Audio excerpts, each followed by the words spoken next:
माँ की ममता तो अनमोल है। एक छोटे से कस्बे में समीर नाम का एक लड़का रहता था। बचपन में ही पिता की मृत्यु हो जाने के कारण परिवार की आर्थिक स्थिति बड़ी दयनीय थी। समीर की माँ कुछ पढ़ी लिखी जरूर थी, लेकिन इतनी पढ़ाई से नौकरी कहाँ मिलने वाली थी। सो घर घर बर्तन माँज कर और सिलाई बुनाई का काम करके किसी तरह अपने बच्चों को पढ़ा लिखा रही थी। समीर स्वभाव से थोड़ा शर्मीला था और अक्सर चुपचाप बैठा रहता था। एक दिन जब वो स्कूल से लौटा तो उसके हाथ में एक लिफाफा था। उसमें उसने माँ को लिफाफा पकड़ाते हुए कहा, माँ, मास्टर साहब ने तुम्हारे लिए ये चिट्ठी भेजी है, ज़रा देखो तो इसमें क्या लिखा है।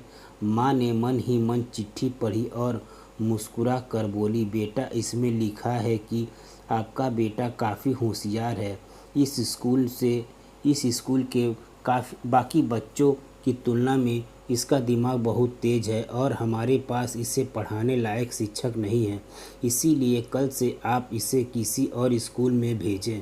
यह बात सुनकर समीर को स्कूल न जा सकने की दुख तो हुआ, पर साथ ही उसका मन आत्मविश्वास से भर गया कि वो कुछ खास है और उसकी बुद्धि तीव्र है। माँ ने उसका दाखिला एक अन्य स्कूल में करा दिया।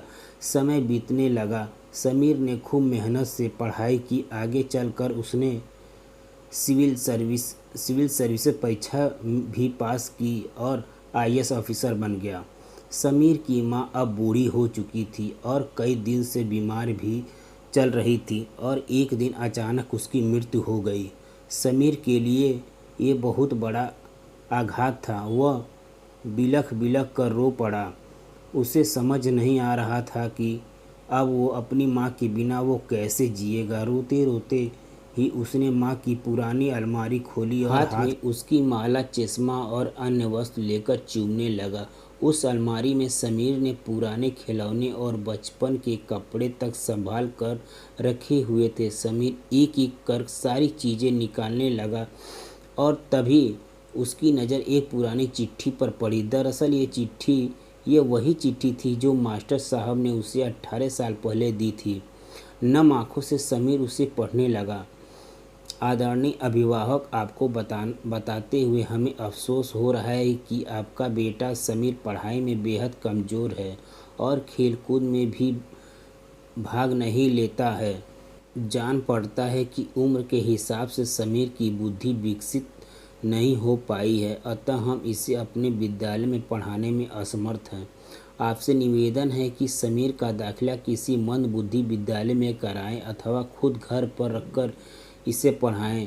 सादर प्रिंसिपल। समीर जानता है कि भले अब उसकी माँ इस दुनिया में नहीं रही, पर वो जहाँ भी रहे उसकी ममता, उनका आशीर्वाद सदा उस पर बनाए रहे। दोस्तों, वीडियो अच्छी लगी तो चैनल को लाइक, सब्सक्राइब, शेयर जरूर कर दें। धन्यवाद।